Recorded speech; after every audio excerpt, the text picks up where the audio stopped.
This was Vera. Now, you've heard me say this before, but Vera's hoo-ha was gilded in gold. I'm telling you, her goo canoe must have been immaculate because her sugar daddy gave up basically everything to be with her. Vera Hruba was an ice skater from Czechoslovakia and she skated in the Olympics. She's young, she's touring in the States. It's right before World War II. Her country is going through it, so Vera and her mother end up living in the United States. In 1940, she meets Herbert Yates. Herbert is the head of a smallish studio called Republic Pictures. Now, they're known for westerns. Think John Wayne, Gene Autry. He signs her to the studio, puts her in her first movie, and he becomes her mentor. And they get very close, if you know what I mean. She tickles his pickle. It's here she has a little Hollywood razzle-dazzle. She changes her last name from Hruba to Ralston after a cereal. Herbert was a short king, about 5'4", 40 years older than Vera, and Herbert was married. He was married to a woman named Petra for almost 50 years, and they had 4 children. Their lusting and thrusting was so good, he left his wife and married Vera.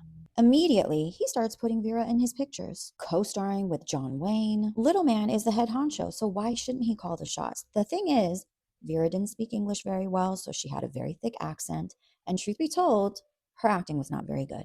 Not very good at all. She was in 27 films, and each of those films flopped at the box office. It was so bad, John Wayne was like, I'm not doing any more films with this chick. But the Lovebirds were happy. Vera was thriving. She was the star of the show. Herbert even hired her brother to be a producer at Republic Pictures. Then in 1958, hit the fan. They pushed the short king out of the studio because they were like, listen, you are spending all of this money trying to push your lady up on us. Vera must have rocked his little world because film after film was flop after flop, but he didn't care. His woman was a star.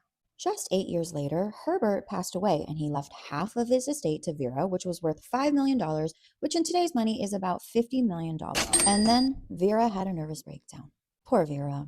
11 years later, she got remarried to a man named Charles de Alva, and they were married for almost 30 years until she passed away in 2003 from lung cancer. She was 80-ish years old. I say 80-ish because some reports say she was born in 1919, others say 20, 21, 23. You get the idea. Maybe Vera wasn't that talented on screen, but she was definitely doing something right. Maybe she was amazing with her Kegel exercises.